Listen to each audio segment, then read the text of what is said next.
Buenos días, somos del Preuniversitario Semaski. Ofrecemos cursos virtuales y presenciales para la prueba de ingreso a la universidad y demás instituciones superiores. Soy su profesor de dominio científico y vamos a comenzar la clase del día de hoy. Bueno chicos, vamos a ver ahorita lo que son las teorías de la evolución. Primero tenemos que ver qué es evolución. Evolución es el cambio gradual de las características genéticas y físicas de los seres vivos hasta obtener especies nuevas. Vamos a comenzar viendo las teorías del fijismo. El fijismo es la teoría que fue propuesta por Carlos Linneo. Él propuso que las especies se han mantenido tal y como fueron creadas, sin cambios, y que éstas no tienen relación entre sí. Hay un problema con esta teoría, que es que no explica la aparición de fósiles. Para complementar esta teoría, se propuso la teoría del catastrofismo. El principal defensor fue Georges Cuvier. Él planteó que múltiples catástrofes climáticas sucedieron en el pasado y produjeron la extinción de especies animales. A este lugar arribaron nuevas especies, explicando así por qué existen fósiles de animales que ya no existen en lugares donde habitan otros especímenes. Estas dos teorías se fundamentan en la teoría del creacionismo, es decir, que una fuerza divina creó toda la vida en el planeta. Y se diferencian porque una, como el catastrofismo, sí explica la aparición o la existencia de fósiles y la otra no. Bueno chicos, ahora vamos a ver las teorías actuales de la evolución. Vamos a comenzar viendo la teoría de la evolución según Lamarck o lamarckismo. Jean-Baptiste Lamarck fue un naturalista francés. Fue uno de los más importantes en relación a la sistematización de la historia natural. Lamarck formuló la primera teoría de la evolución biológica y en 1802 acuñó el término de biología para designar a la ciencia que estudia a los seres vivos. Las obras completas de Lamarck fueron publicadas entre 1778 y 1822 y cubren varios temas de las ciencias naturales, como anatomía comparada, botánica, zoología, los fósiles y etc. La obra maestra de Lamarck es La filosofía zoológica, que fue publicada en 1809. Este libro contiene un completo estudio de los animales, vegetales, la naturaleza, describiendo características generales, organización, desarrollo y diversidad. Ahora vamos a ver en cambio los postulados de Lamarck. El primero es la homogeneidad en los caracteres de la población inicial. Inicialmente todos los individuos de una población tienen las mismas características. El otro postulado que vamos a ver es el uso y desuso de órganos. Los cambios del ambiente hacen que los organismos tengan necesidades nuevas. Los organismos desarrollan los órganos y estructuras que necesitan para adaptarse a las nuevas condiciones. Algunos órganos los utilizan mucho y otros poco. Los más utilizados tendrán mayor desarrollo que los menos utilizados, por lo que se modificará sus características, haciendo que estos se desarrollen más o se atrofien y desaparezcan. Un ejemplo de esto es el topo, que al vivir bajo tierra, a medida que ha pasado el tiempo, ha perdido el sentido de la visión. El siguiente postulado que vamos a ver es que la función crea al órgano. El uso de un órgano lo refuerza, lo mejora y a la vez evoluciona. Si los cambios ambientales crean nuevas necesidades en los organismos, pueden surgir como respuesta a estas modificaciones órganos totalmente nuevos. Es como el ejemplo que podemos ver aquí, es que por ejemplo el ser humano tiene un brazo y una mano. Por ejemplo un oso, un león, un tigre tienen lo que es la pata y la garra, que es una característica diferente. La ballena tiene en cambio una aleta y el murciélago una ala. Todos estos órganos se iniciaron a partir de un órgano en común, pero fueron evolucionando en función de la necesidad de los organismos. El otro postulado que vamos a ver es la tendencia natural a la complejidad. Las especies evolucionan de las más sencillas a las más complejas. Un ejemplo de esto es cómo el mamut evolucionó en diferentes especies de elefantes. En este caso el elefante es más complejo debido a su mayor inteligencia y debido a que perdió su pelaje para adaptarse a los climas más cálidos. Otro postulado que vamos a ver es la herencia de los caracteres adquiridos. Los nuevos caracteres que han aparecido en los organismos como consecuencia de su adaptación a las nuevas condiciones del medio se transmiten a la descendencia. De este modo, estas nuevas características son heredadas por los descendientes. Ese, por ejemplo, es el ejemplo clásico del cuello de las jirafas. Que las jirafas, para adaptarse al medio, es decir, para alcanzar las hojas más altas, estiraron su cuello. Luego esa característica fue pasada a la descendencia. Aquí está el ejemplo de las jirafas, que ya les expliqué, que es que en un inicio el ancestro de las jirafas tenía el cuello corto. Este cuello se fue estirando para alcanzar las hojas más altas, y se siguió estirando cada vez más y volviéndose más largo. Y al final todas esas características fueron transmitidas a la descendencia. Bueno chicos, voy a hablarles de la teoría de la evolución según Darwin. Darwin es uno de los científicos más influyentes de la biología, debido a dos situaciones. A que en 1859 publicó su libro El origen de las especies, y debido a que es uno de los principales propulsores de la teoría de la evolución. Darwin realizó sus viajes en el barco llamado Beagle. Recorrió varios lugares y principalmente llegó a las Islas Galápagos, en donde hizo diferentes observaciones. Darwin observó tortugas gigantes y iguanas marinas, sinsontes y pinzones. Sus observaciones de las variaciones entre especies en diferentes islas le dio suficiente sustento para idear sus teorías sobre la evolución y la selección natural. En poco más de un mes, Charles Darwin recolectó 193 especies de plantas, 26 de aves terrestres, 17 de caracoles, 15 de peces marinos, 11 de aves zancudas y acuáticas, reptiles, insectos, etc.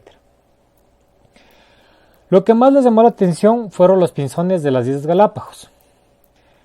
Él fue a las diferentes islas en donde pudo observar que en cada isla había una especie diferente de pinzón y vio que estos pinzones tenían diferente tipo de pico en función del tipo de alimento de cada isla. Entonces Darwin dedujo lo siguiente, que a las Islas Galápagos hace miles de años llegaron varias poblaciones de una especie de pinzón. Y luego, con el pasar del tiempo, cada de estas poblaciones fueron adaptando su pico al tipo de alimento de cada isla. Es decir, el alimento funcionó como un seleccionador para las especies de pinzones mejor adaptadas, es decir, los que tenían el pico en función del alimento que había en las islas. Por ejemplo, los que tenían el pico largo podían comer los insectos del tronco de los árboles, y los que tenían el pico más grande podían comer las semillas duras. Como ya dije anteriormente, en 1959 Charles Darwin publicó su libro El origen de las especies. En él propuso que las especies evolucionan y tienen descendencia con modificaciones. Postulados del darwinismo, antepasado en común. Toda la vida que conocemos actualmente se deriva de una forma de vida ancestral. Como podemos ver aquí en el árbol, que es un árbol de cómo se van diferenciando las especies, al inicio del árbol había una única especie de vida, y a partir de esta especie se comenzaron a formar el resto de especies de animales y de plantas y de otros seres vivos. Es decir, una única especie dio origen a todos los diferentes tipos de especies que conocemos en la actualidad. Variabilidad de la descendencia. Los descendientes de los individuos que se reproducen sexualmente son distintos entre sí. Unos se encuentran mejor adaptados al ambiente que otros. Las diferencias entre los individuos de una misma especie y de unos mismos progenitores se debe principalmente a dos situaciones, que es la recombinación genética y las mutaciones, pero en ese momento todavía Darwin no conocía de esos conceptos. Selección natural. Inicialmente, generalmente las poblaciones se dividen de forma geométrica, pero tienden a ser estables, es decir, a mantenerse en su número de individuos.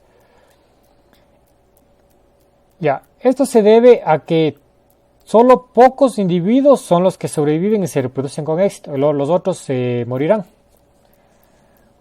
Aquellos individuos que sobreviven y se reproducen difieren de aquellos que mueren porque los individuos de una población no son idénticos debido a una variación heredada. Como ya vimos anteriormente, los individuos son diferentes entre sí debido a las mutaciones y la recombinación genética. Esto hace que los individuos que tienen las características favorables puedan sobrevivir y reproducirse. La probabilidad de sobrevivir y reproducirse de los individuos determinará qué variaciones serán las que perpetuarán la especie. 4. La selección natural resulta en la acumulación de caracteres heredables ventajosos en determinados individuos, eliminando aquellos que son desfavorables. Esto igualmente ya expliqué. Ahora voy a hablarles de los diferentes ejemplos que hay, principalmente de dos ejemplos de la selección natural. El primero es de la polilla Bistón vitularia y el melanismo industrial. Originalmente las polillas vivían en los líquenes que cubren los árboles. Para el camuflaje, estas tenían color blanco.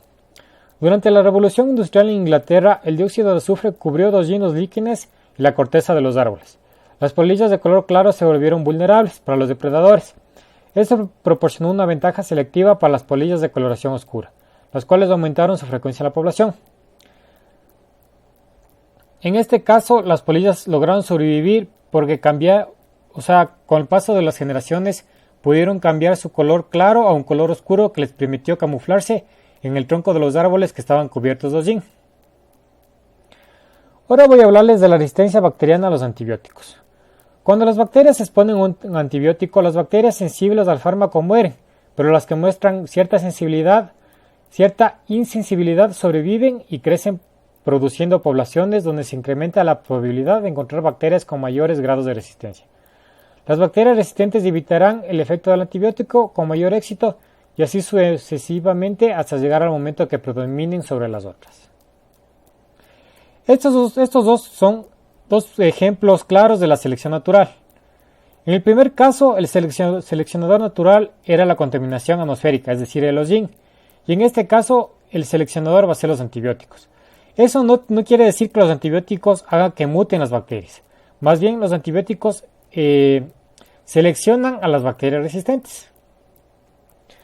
Ahora voy a hablarles del neodarwinismo. El neodarwinismo es una teoría que se basa en los postulados de Darwin, como que todos los seres vivos descendemos de un antepasado en común y que la evolución se debe a la selección natural. Pero también este neodarwinismo tiene otros conceptos, como los de Mendel, es decir, los de genética clásica y los de genética moderna o biología molecular. Los postulados del neodarwinismo. La variabilidad genética se debe a dos procesos, la mutación y la recombinación genética, que ya vamos a ver más adelante. La selección natural actúa sobre la variabilidad genética, es decir, la selección natural ayuda escogiendo a los individuos que tienen mejores condiciones genéticas.